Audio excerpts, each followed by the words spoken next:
This is Prevailing Word Ministries. I'm Fred Rochester. Thanks for listening. Understanding the end times.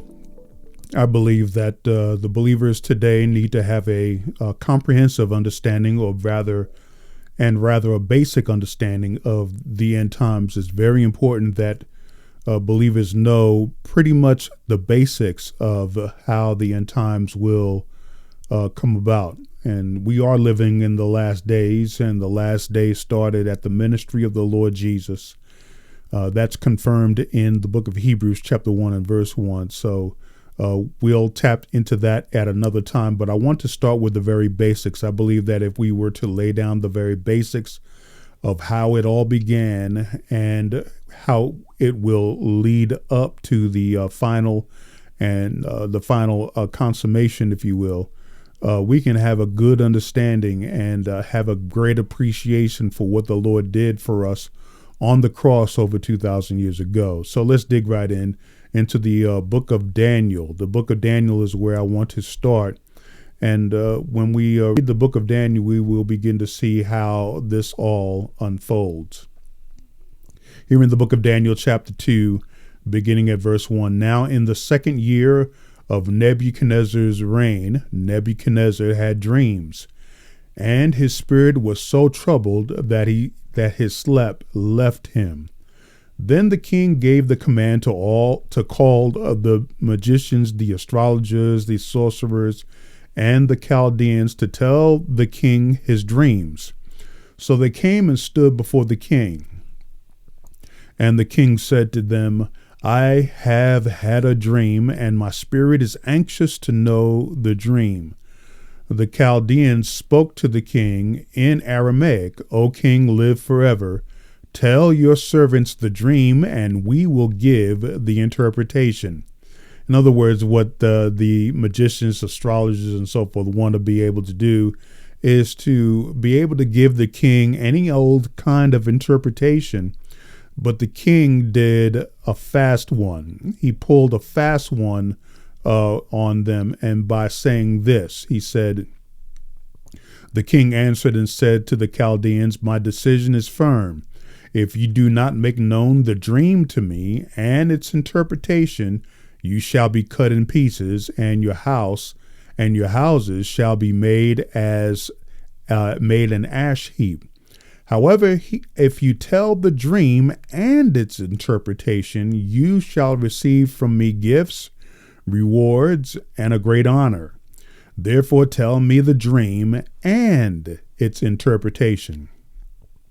They answered again and said, let the king tell his servants the dream, and we will give its interpretation. The king answered and said, I know for certain that you would gain time, because you see that my decision is firm. If you do not make known the dream to me, there is only one decree for you have agreed to speak lying and corrupt words before me till the time has changed, until the time has changed. Before me, till the time has changed. Therefore tell me the dream, and I shall know that you can give its interpretation. The Chaldeans answered the king and said, there is not a man on earth who can tell the king's matter. Therefore no king, lord, or ruler has ever asked such a thing of any magician, astrologer, or Chaldean. It is a difficult thing that the king requests, and there is no other who can tell it to the king except the gods, whose dwelling is not with flesh. For this reason the king was very angry and very furious, and gave the command to destroy all the wise men of Babylon. So the decree went out, and they began killing the wise men, and they sought Daniel and his companions to kill them.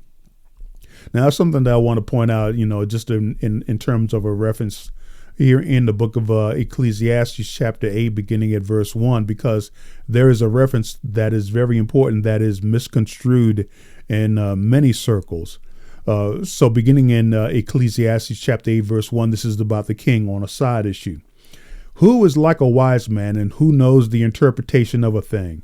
A man's wisdom makes his face shine, and the sternness of his face is changed. I say, keep the king's commandment for the sake of your oath to God. Do not be hasty to go from his presence. Do not take your stand for an evil thing, for he does whatever pleases him. Where the word of a king is, there is power. And this has been misconstrued as to trying to tie in the book of Revelation, chapter 1, where it says that God has made us kings and priests. But the word kings, if you really look at it closely, it is defined, made us a kingdom. So check that out for yourself, and you will see that the Lord has made us a kingdom, and we are the Lord's priests, as Peter tells us, that God has chosen us as a royal priesthood. But we don't have power as a king in terms of saying, well, that there is just too much word that we try to use, and we try to misconstrue the word, and then all of a sudden it just doesn't work that way. We're not kings as we can decree a thing. This is talking about an actual king with an actual kingdom. So let's be very careful with that verse of scripture, verse 4. Where the word of a king is, there is power. Who may say to him, what are you doing? He who keeps his command will experience nothing harmful. And a wise man's heart discerns both time and judgment, because for every matter there is a time and judgment. So I just wanted to point that out to you. But let's get back into the book of Daniel, chapter 2. Notice in verse 14, continuing there, then with counsel and wisdom, Daniel answered Arioch, the captain of the king's guard, who had gone out to kill the wise men of Babylon. He answered and said to Arioch, the king's captain, why is the decree from the king so urgent? Then Arioch made the decision known to Daniel. So Daniel went in and asked the king to give him time that he might tell the king the interpretation. Then Daniel went to his house and made the decision known to Hananiah, Mishael, and Azariah, his companions, that they might seek mercies from the God of heaven concerning this secret, so that Daniel and his companions might not perish with the rest of the wise men in Babylon. Then the secret was revealed to Daniel in a night vision. So Daniel blessed the God of heaven. Daniel answered and said, blessed be the name of God forever and ever, for wisdom and might are his, and he changes the times and the seasons.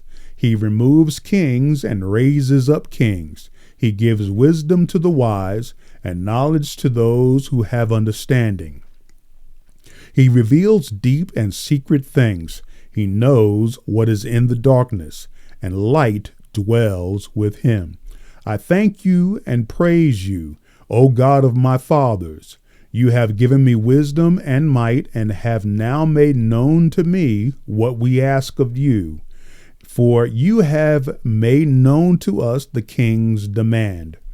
Therefore Daniel went to Arioch, whom the king had appointed to destroy the wise men of Babylon. He went and said thus to him, do not destroy the wise men of Babylon. Take me before the king, and I will tell the king the interpretation. Then Arioch quickly brought Daniel before the king, and said thus to him, I have found a man of the captives of Judah, who will make known to the king the interpretation. The king answered and said to Daniel, whose name is Belshazzar, are you able to make known to me the dream which I have seen and its interpretation?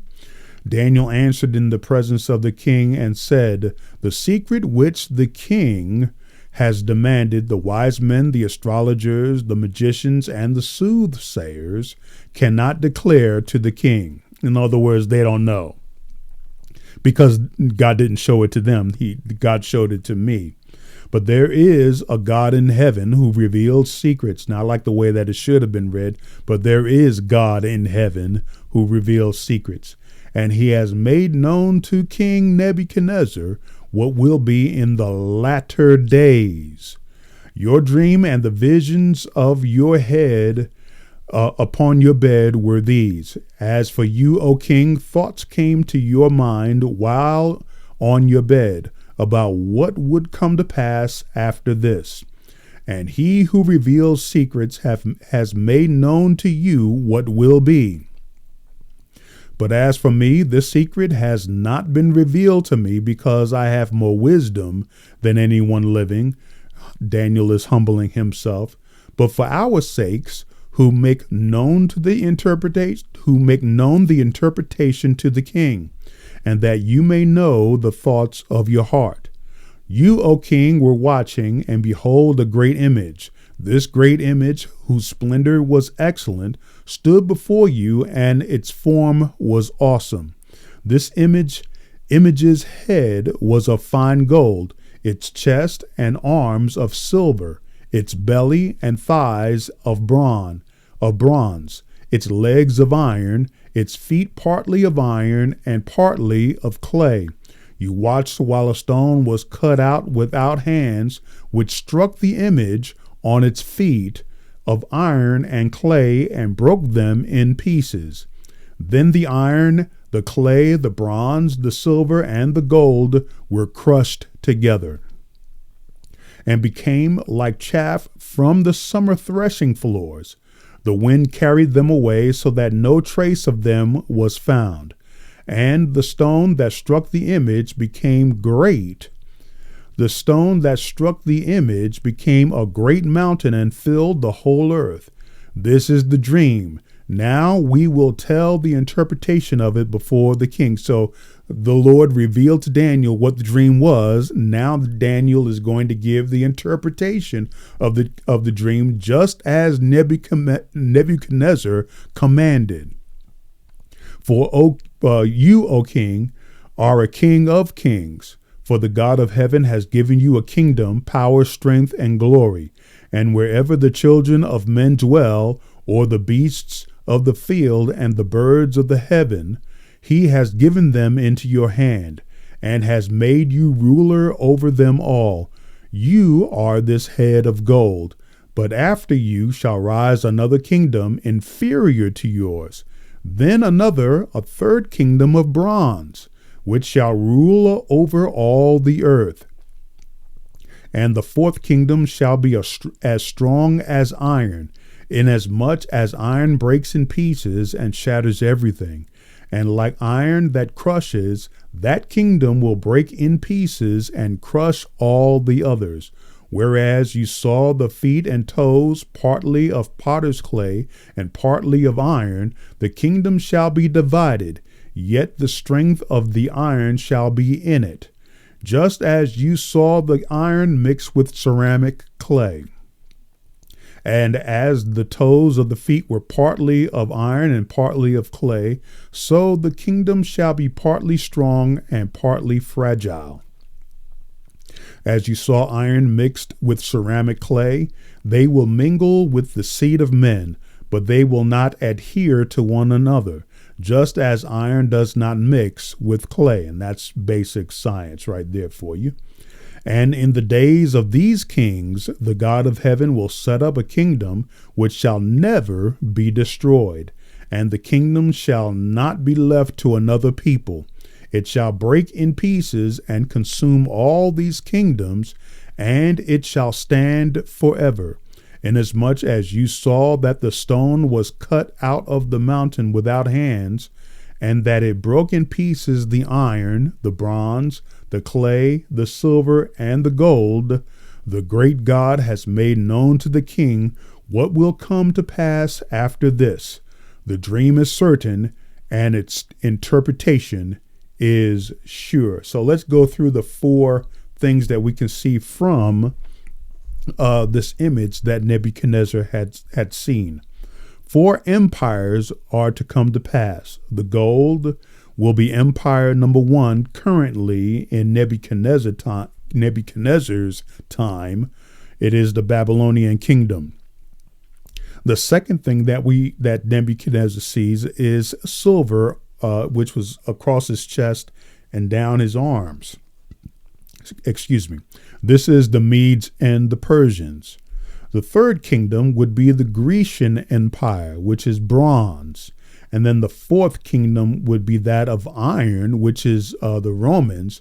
But then the last and final kingdom will be a compilation, if you will, of 10 kings, as we see in the book of Revelation. We'll get to that, not today, but later on down the road, because you will see a connection between the 10 kingdoms, the 10 kings, which are the 10 toes that are mixed with iron and ceramic clay. And so if you were to study history, you will see that all of these kingdoms came to pass. Babylon came and went. The Medes and the Persians, they came and they went. Although, according to the book of Ecclesiastes, and I know that I'm getting ahead of myself a little bit, not Ecclesiastes, the book of Ezekiel, chapter 38, we will see that the Persians are rising up again and will be one of the many kingdoms that will surround Jerusalem. We see at this present time and at this present hour, the Persians rising up again. You got to remember that the Persians over there in the Middle East are not Arabs. They are the Persians, and that's a different subject altogether. But nonetheless, you need to know this, because if you think the Iranians are Muslims, you're sadly mistaken. They may have Islam in certain segments of their society, but they're Persians. And so this is what we're dealing with today in terms of the Persian Empire rising up once again, but only this time to be a critical end time player, as displayed to us in the book of Ezekiel, chapter 38. And so they will be probably a good part of the 10 toes, which are the 10 kingdoms made of iron and clay. I believe that that's enough information for you to really sit back on and see and settle it out in terms of how all of these things are going to come to pass, because it's very important that you understand these things, because if you get a grip on how the end times is going to play itself out, the beginning of these things start right here in the book of Daniel. Daniel is a companion book to the book of Revelation. And that's one of the things that we have to underscore as well, because you can't really have the book of Daniel without the book of Revelation and vice versa. Now, I know that this is the off subject in closing, but a lot of us, we know so much about Mishael, Azariah, and Hananiah, Shadrach, Meshach, and Abednego. We know so much about the diet of the 3 Hebrew boys and Daniel. We know so much about Daniel and the lion's den. We know so much about the 3 Hebrew boys in the fiery furnace with the Son of God, the Lord Jesus Christ. We know all about the Daniel fast, and that's convoluted in my opinion. It wasn't really what it's made out to be, but nonetheless, that's what they call it, and that's what people sometimes teach. But we know so much, but we don't know about the end times in this important, pivotal book. We know all about all these other great stories, and they're appropriate to teach relative to what's happening in the end times. But we know all about all these stories, but we know very little about the end times. You will find that when people turn to the book of Daniel, these are the only stories that they will run to. But there is so much more in the book of Daniel regarding the end times that if we were to just simply study the scriptures and study and understand the last days, starting with the book of Daniel, we will begin to see that there is a bigger picture that is at play here, and that we need to catch up and start studying the end times, so that way we can have a thorough understanding of what this is all about. Now, it's okay to study those things that I've talked about. It's very good to talk about some of those things, but I have to remind you that there's more to it than these stories, and we ought to be including these stories in how the whole book unfolds.